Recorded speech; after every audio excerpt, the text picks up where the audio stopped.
सभी को जय सिया राम। हम लोग रामचरितमानस बालकांड में सीता स्वयंवर प्रसंग पढ़ रहे हैं। और अब हम लोग ने राजा जनक के प्रण और धनुष भंजन के लिए राजाओं के प्रयास को यहाँ तक हम लोगों ने पढ़ा, समझने का प्रयास किया। इसके पहले जब से हम लोगों ने विश्वामित्र के साथ राम का अयोध्या से निकलना पढ़ा था, अब हम लोग आज बात करेंगे ब्रह्म और उसकी आदि शक्ति के स्वरूप को समझने की। राम और सीता के माध्यम से, राम और सीता की नर लीला के माध्यम से हम लोग ब्रह्म और आदि शक्ति के स्वरूप को समझने का प्रयास करेंगे। तो धनुष यज्ञशाला से पहले हम लोगों ने शक्ति के तीन स्वरूपों को समझा। आदि शक्ति प्रकृति बन के जब जगत को प्रकट करती है तो गुणों के अधीन होकर के, गुणों पर आश्रित होकर के काम करती है। हम लोग ये आध्यात्मिक विज्ञान की भाषा में बात करने का प्रयास कर रहे हैं। कितने सफल होंगे नहीं जानते हैं, प्रयास कर रहे हैं। वहां पर हम लोगों ने ताड़का अहिल्या को यूं समझा कि शक्ति का तमोगुणी स्वरूप है ताड़का, रजोगुणी स्वरूप है अहिल्या और सतोगुणी स्वरूप है सीता। आदि शक्ति इन तीनों गुणों से परे है, लेकिन जगत में जब प्रकट हैं तो वो तीनों गुणों का आश्रय लेकर के प्रकट हैं। क्योंकि संसार और संसार में जो जीव है वो संसार को चलाने का जो कार्य होता है संसार में, उसमें कर्म भी करना पड़ता है, कर्ता भाव भी आता है, और ये सब करने के लिए मैं को ओढ़ना पड़ता है। बिना मैं को ओढ़े कोई कार्य हो नहीं सकता, असंभव है।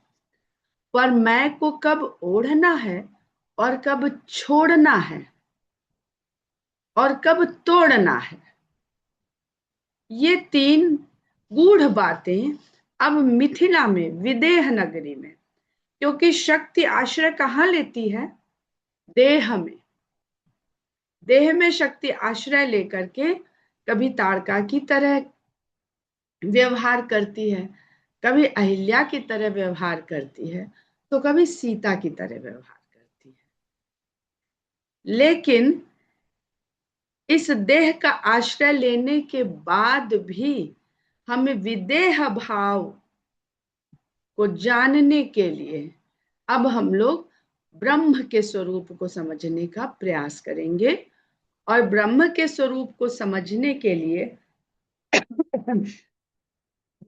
जैसे वहां पर हमने तीन गुणों पर शक्ति को आश्रित पाया, तो ब्रह्म जब शक्ति के साथ, आदि शक्ति के साथ मिलकर जगत में विस्तार लेता है तो वो भी त्रिगुणात्मक होकर के ही प्रकट होता है, जिसको हम लोग ब्रह्मा विष्णु महेश कहते हैं। अब ब्रह्मा जी का कार्य है सृष्टि करना। तो ये जो धनुष है, शिव धनुष, इसको बनाया किसने? इसका उद्देश्य क्या था? और वो उस उद्देश्य को पूरा करके इसको क्यों छोड़ा और फिर क्यों तोड़ा, यही समझने का प्रयास इस प्रसंग में हम लोग करेंगे। तो बनाया विश्वकर्मा ने। अब विश्वकर्मा को समझने का प्रयास करिए। ब्रह्मा जी के सृष्टि रूप को सांकेतिक भाषा में बताते हुए विश्वकर्मा, विश्व जो कर्म के अधीन है, कर्म प्रधान विश्व करि राखा, जो जस करई सो तस फल चाखा। तो विश्वकर्मा का तात्पर्य क्या हुआ? विश्व जो कर्म के अधीन है वही सब कुछ बनाएगा, आगे कर्म होगा। उसने बना दिया, विश्वकर्मा ने बना दिया, ब्रह्मा ने सृष्टि रच दी। अब सृष्टि रच दी तो कर्म करने का जो क्षेत्र है वो बहुत बड़ा हो गया। जन्म से मृत्यु के बीच में कर्म ही कर्म है। आगे आप लोग पढ़ेंगे कि राम ने धनुष को मध्य से तोड़ा। तो मध्य से तोड़ने का अर्थ क्या? जहां अहंकार बसता है उसी को तोड़ा। जन्मते समय अहंकार नहीं है, मरते समय अहंकार नहीं है। अहंकार का अस्तित्व तो मध्य में है। जन्म और मृत्यु के बीच अहंकार की सत्ता है। तो राम ने मध्य से शिव धनुष को तोड़ा। हम कहीं और ना भटक जाएं, इसका पूरा प्रयास करेंगे। तो विश्वकर्मा ने धनुष निर्माण किए और दो धनुष बनाए, एक पिनाक और एक शारंग। पिनाक मिला शिव को और शारंग मिला विष्णु को, क्योंकि बाकी तो काम ब्रह्मा जी ने तो सृष्टि रच दी। अब कर्म को जो कांधे पर लादना होगा वो सबसे ज्यादा विष्णु को, तो एक धनुष उनको दिया गया। और फिर इसका जो विलय करना होगा, उनके पास भी कुछ होना चाहिए विलय के लिए, तो एक धनुष शंकर को मिला। अब ये रामायण में जब आप खोजेंगे ना तो ये सब चौपाइयां मिलेंगी, हमने थोड़ी बहुत लिखी हैं। जो शिव का धनुष है वो अहंकार का प्रतीक है। उत्तरकांड में जब भगवान राम अपने विराट स्वरूप का वर्णन करते हैं तो अपने अहंकार शिव को बताते हैं। जो अहंकार है वो शिव है। ने कहीं लिखा है, इतनी जल्दी से मिलता नहीं है वो। और अहंकार से वो बुद्धि अज, ये उसका एक हमने लिखा है, आप लोग ढूंढ लेंगे उत्तरकांड में। नहीं तो समझने के लिए इतना काफी है कि मेरा अहंकार शिव है और बुद्धि अज यानी ब्रह्मा है, क्योंकि रचने के लिए बुद्धि की आवश्यकता चाहिए। और फिर उस रचने के जो काम किया जाएगा उसमें अहंकार और शिव अहंकार, दो तरह के अहंकार जगत में हो जाते हैं, एक शिव अहंकार, एक अशिव अहंकार। शिव यानी शंकर यानी कल्याण करने वाला, तो वो अहंकार बहुत सुंदर है, बहुत सुंदर है, जो कल्याण करने के लिए ओढ़ा जाता है, लादा जाता है, कांधे पर उठाया जाता है और चलाया जाता है। ठीक। और जो विष्णु भगवान का धनुष शारंग धनुष है, उसका जब भगवान धर्म रथ प्रसंग आता है लंका कांड में, वहां पे गोस्वामी जी कहते हैं बर विज्ञान कठिन कोदंडा। वो विष्णु जी का धनुष विज्ञान का प्रतीक है। विज्ञान यानी ज्ञान का तात्विक स्वरूप। अब ये आप जो लोग गीता पढ़ते हैं वो इसको समझ लेंगे कि क्यों कहा भगवान विष्णु के धनुष को विज्ञान स्वरूप, क्यों कहा, थोड़ा बहुत हम कहने का प्रयास करेंगे। तो विष्णु का धनुष विज्ञान का स्वरूप है, जो परशुराम जी बाद में लेकर के आएंगे। शिव जी का धनुष अहंकार का प्रतीक है और समष्टि अहंकार के प्रतीक शिव हैं। ये भगवान राम ने जब विराट रूप का वर्णन किया है वहां पर कह दिया है कि संसार में जो अहंकार, मेरा अहंकार है वो शिव है। और अब अहंकार की क्या पूजा होनी चाहिए? तो जो शिव अहंकार है वो पूजा जाना चाहिए और जो अशिव अहंकार है वो निंदनीय है। तो पूजनीय और निंदनीय को समझने का प्रयास करिए। कुछ मेरे मुंह से निकल रहा है, कुछ दिमाग में आके इसी समय गायब भी हो रहा है।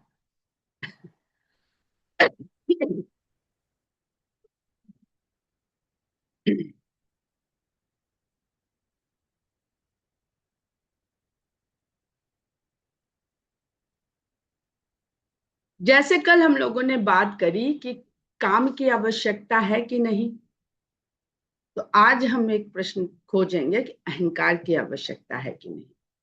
कल तो सिद्ध हुआ होगा कि काम की आवश्यकता है, क्योंकि काम एक पुरुषार्थ है।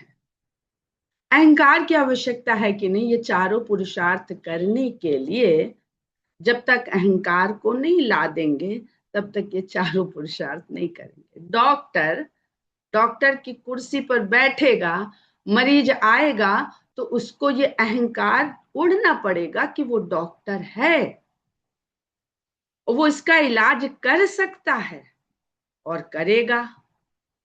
लेकिन जैसे ही कुर्सी से उठे और क्लिनिक से बाहर जाए तो वो उस अहंकार को उसी कुर्सी और उसी क्लिनिक पर छोड़ कर जाए। अगर वो गाड़ी चलाते समय इसी अहंकार में रहेगा कि मैं तो लोगों की जान बचाता हूं, हटो मेरा रास्ता छोड़ो, तो ये अहंकार का रूप बदल गया। मैं बहुत बड़ा डॉक्टर हूं, या मैं बहुत बड़ा नेता हूं, बहुत बड़ा मंत्री हूं, बहुत बड़ा अधिकारी हूं। ये सब अहंकार जो छूटता नहीं है, कुर्सी के साथ आपके पीछे पीछे चिपक के चलता रहता है, कंधों पर और फिर शीश पे चढ़ जाता है। तो अहंकार की भी आवश्यकता है। आगे गोस्वामी जी ने कहीं कहीं सब जगह ऐसे हमने ले करके नोट्स बनाए हैं कि गोस्वामी जी लिखते हैं कि जीव धर्म अहमित अभिमान, ये जीव का धर्म है कि उसमें अहमिति हो। अहमित माने मैं होने का भाव हो और उस मैं होने का फिर अभिमान हो जाए। ये जीव का धर्म है। मिल गया, अब जैसे पेड़ का धर्म है कि वो कार्बन डाइऑक्साइड लेगा और ऑक्सीजन छोड़ेगा, इसमें वो क्या करे। तो ये भी जीव का धर्म, जो प्राकृतिक धर्म उसको मिला, उसकी संरचना के कारण मिला। तो मैं, जो मैं है धनुष रूपी, वो पूजनीय भी है। तो और जब कर्म हो जाए, कर्म संपन्न हो जाए, तो उसको सबसे पहले छोड़ देना चाहिए। अभी वहां पर भी हम लोग पहुंचेंगे। कल हम लोगों ने जो राजाओं की स्थिति पढ़ी, तो अभी हम लोगों ने स्त्री के रूप में तो बड़ा पढ़ लिया कि गोस्वामी जी ने स्त्री को ये लिख दिया, ताड़का लिख दिया, अहिल्या लिख दिया, पतित लिख दिया। तो अब राजाओं की स्थिति देख लीजिए। राजा क्या है? जो राजा का मतलब जो रजोगुणी अहंकार को धारण कर चुका है, वही राजा है। राजा रजत, चांदी। पर राजा करता क्या है? उस अहंकार को ओढ़ के अपनी प्रजा का पालन भी करता है, रक्षण भी करता है। ऐसे राजा भी थे सभा में, और ऐसे राजा भी थे जो छीनने की प्रवृत्ति रखते थे कि नहीं नहीं, धनुष तोड़ भी लेंगे तो भी क्या है, युद्ध लड़ेंगे। तो छीनने की प्रवृत्ति तमोगुणी राजा भी हैं और रजोगुणी राजा भी हैं। राम रजो तमो सतो सबसे मुक्त हैं, क्योंकि वो ब्रह्म है, वो गुणों से परे है, गुणातीत कहा गया है।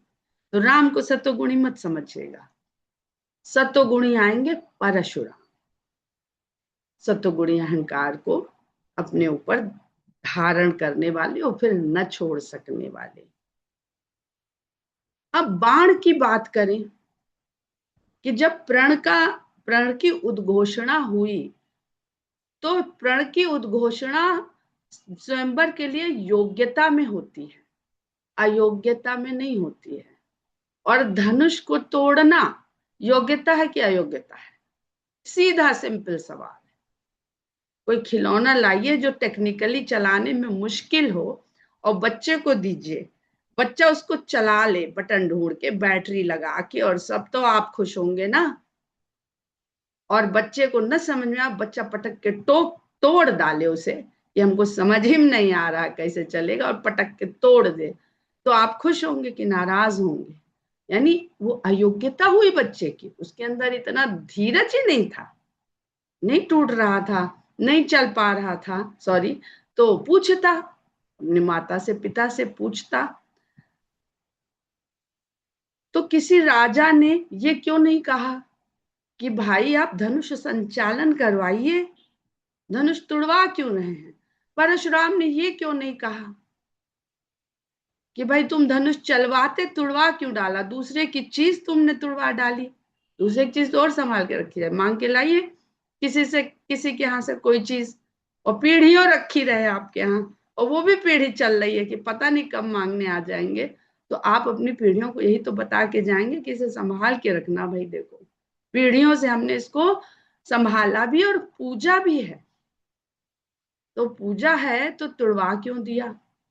यही सब प्रसंग जो है इसके बड़े गूढ़ हैं, पता नहीं हम कह पाएंगे कि नहीं। तो शिव धनुष सतोगुण से ओतप्रोत था, वो ऐसा कोई धनुष नहीं था जिसने अपनी शक्ति के प्रदर्शन के लिए या किसी को अपने शासित करने के लिए या किसी पर अत्याचार करने के लिए उठाया गया।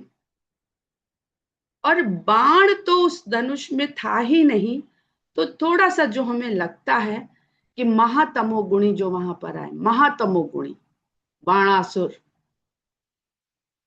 अब अगर शिव धनुष जो सात्विक धनुष है उस पे क्या इतना तमोगुणी बाण चढ़ाया जा सकता था? नहीं, तो वो चले ही गए, मैच ही नहीं हुई ना, उनकी तो जो चिप की फ्रीक्वेंसी थी वो मैच ही नहीं करी, तो वो तो पहले ही चले गए, और रावण भी पहले ही चले गए।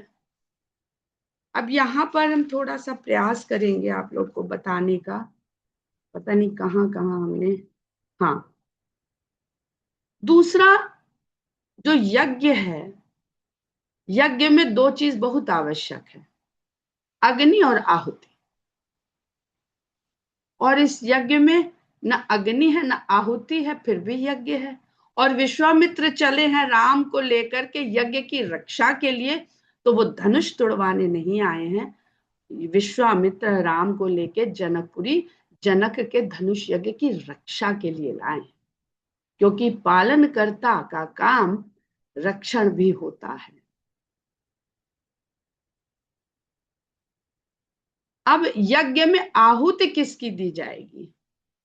आहुति यही सबके अहंकार की, जो राजा जा जा के डाल रहे हैं उसमें नष्ट हो रहा। अग्नि का क्या काम है, जो डालेंगे वो उसमें समाप्त, स्वाहा, जो स्वाहा हो जाएगा। तो सब राजाओं का अहंकार उस धनुष रूपी अग्नि में, जो सात्विक अग्नि है, उसमें जाके सबका अहंकार स्वाहा हो रहा है।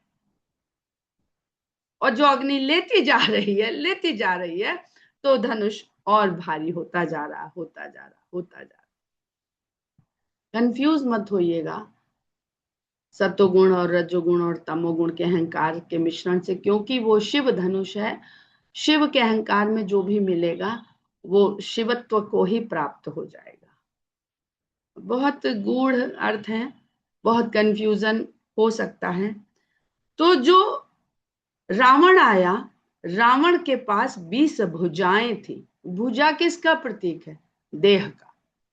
हम पूरी देह को देह मान लें, और हम ये बहुत सुना होगा ना, भाई तुम कौन हो, बहुत सुंदर सुंदर कथाएं थी, तो उनसे पूछा तुम कौन हो, उन्होंने कहा मैं ऋषि हूँ फला। अच्छा, वो तो तुम दिखते हो, बताओ तुम ये हाथ हो, तुम ये पैर हो, तुम ये मुख हो, तुम ये पेट हो। तो भुजा क्या है? देह है। भुजा देह है। और भुज बल, ये सब शब्द आए हैं जो प्रसंग हम लोगों ने पढ़ा है। भुज बल क्या है? भुज बल मेरा बल है। तो भुजा मैं हूं, यानी देह मैं हूं, और इस भुजा का बल वो मेरा बल है। तो अहमता भाव मैं होने का भाव, और ममता भाव मेरे होने का भाव। जनक जी ने जब सीता जी का पाणी ग्रहण किया तो अहमता और ममता दोनों का दान कर दिया राम।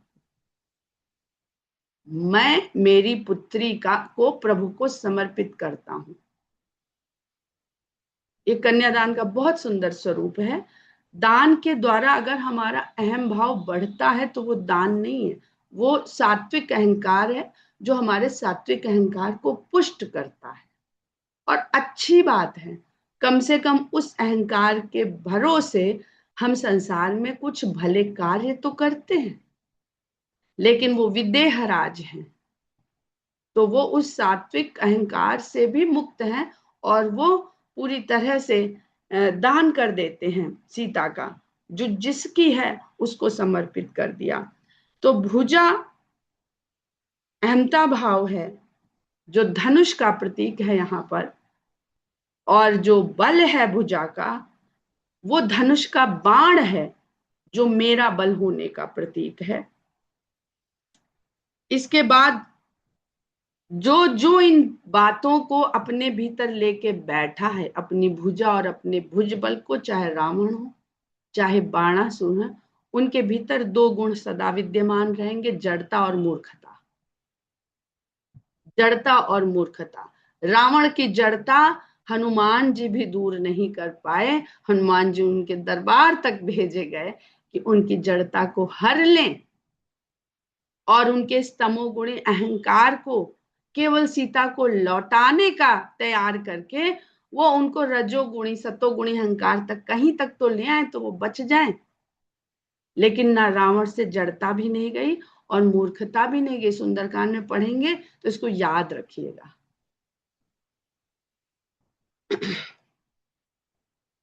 राम ने यहाँ पर 4 चरण इस पूरे प्रसंग में राम के हमें दिखाए जा रहे हैं, राम लीला के द्वारा।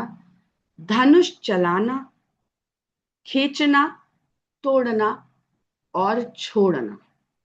राम ने धनुष चलाया विश्वामित्र के लिए। कब चलाया? जब ताड़का का वध किया। विश्वामित्र के लिए राम ने धनुष चलाया और जनक के लिए धनुष तोड़ा।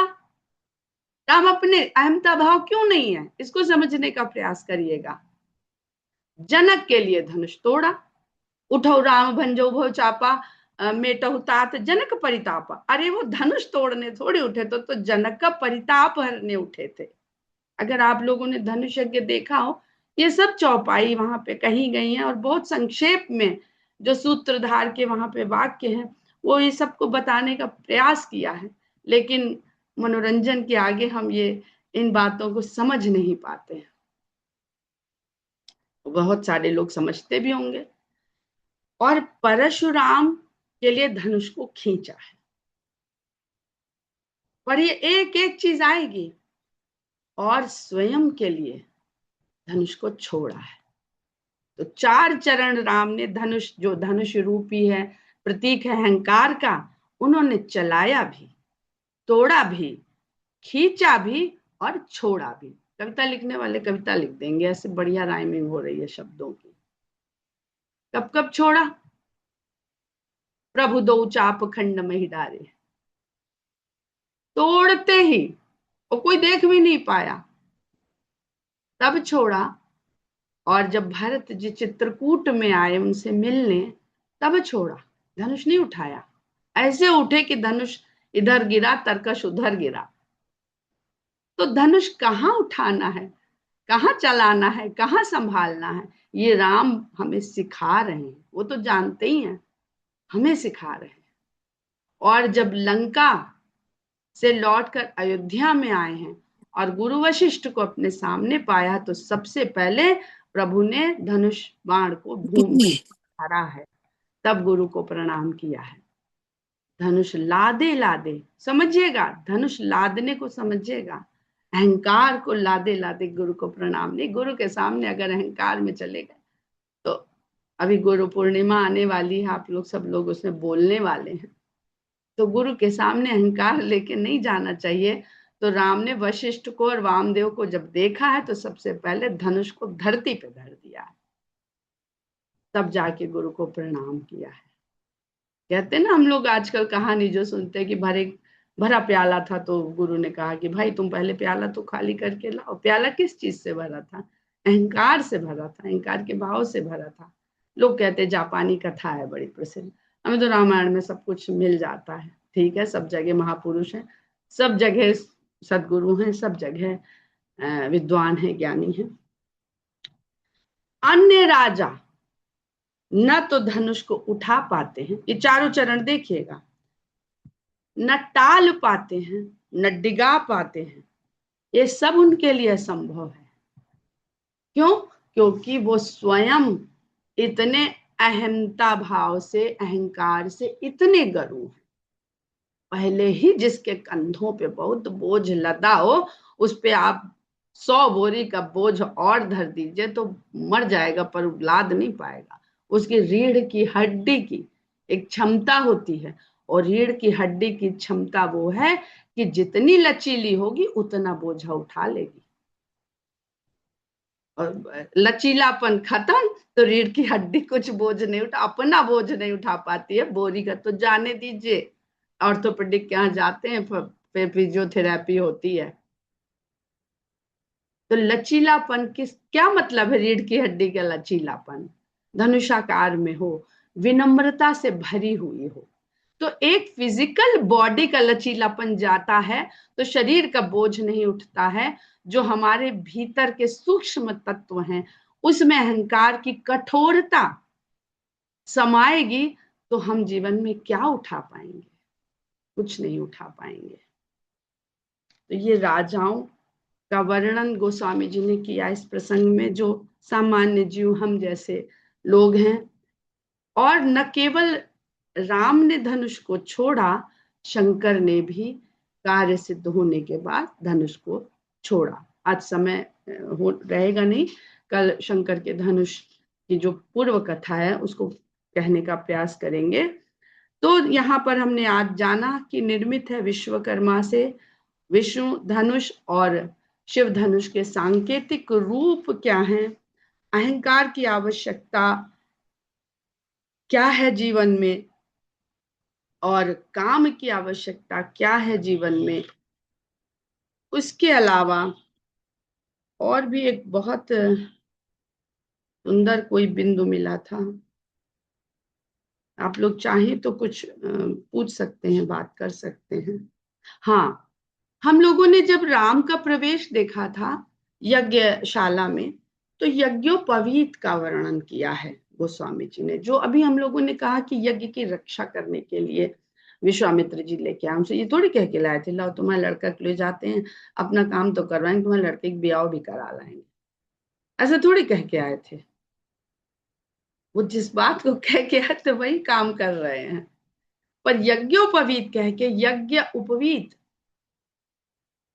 जो यज्ञ की रक्षा क्या होता है, 3 सूत्र जो संकल्प सूत्र होते हैं, जो आपको हर घड़ी आपको जो जीवन के संकल्प प्रदान किए गए इस देह के, माता पिता गुरु के प्रति आपकी कर्तव्य निष्ठता, यही 3 सूत्र होते हैं यज्ञोपवीत, जो बेसिक बता रहे हैं। वैसे तो विद्वान लोग बहुत बताते हैं।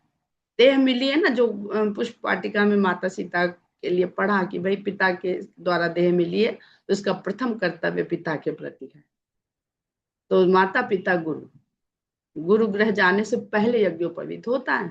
तो अभी तक तो माता पिता के द्वारा ये देह थी। अब द्विज, दूसरा जन्म होता है गुरुकुल में जाके मनुष्य का। वो द्विज का मतलब खाली ब्राह्मण नहीं होता, जो भी गुरुकुल में चला गया यज्ञोपवीत करके जाएगा वही द्विज हो गया। अब वो गुरु के द्वारा अपने इस उद्देश्य को पाएगा, इस देह के उद्देश्य को पाएगा ज्ञान के द्वारा, शिक्षा के द्वारा। तो रक्षा के संकल्प का प्रतीक है। इसलिए गोस्वामी जी ने जब राम के श्रृंगार का वर्णन किया है तो यज्ञोपवीत का वर्णन किया है कि राम तो राजा जनक के धनुष से यज्ञ की रक्षा करने के लिए आए हैं।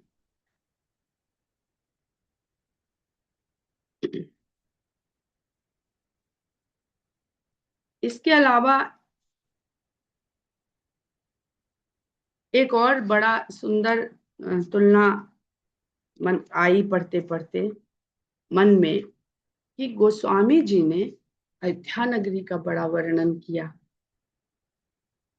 मिथिला नगरी का वर्णन किया। और मिथिला से जब बारात लौट के, नहीं, जब दूत जाएंगे तब अयोध्या नगरी का सुंदर वर्णन करेंगे और एकदम बराबर करेंगे, मिथिला के तरह ही उसका वर्णन करेंगे। तो यहाँ तक तो समझ में आता है कि भाई श्रृंगारिक वर्णन चल रहा है तो नगर के भी श्रृंगार का वर्णन कर रहे हैं।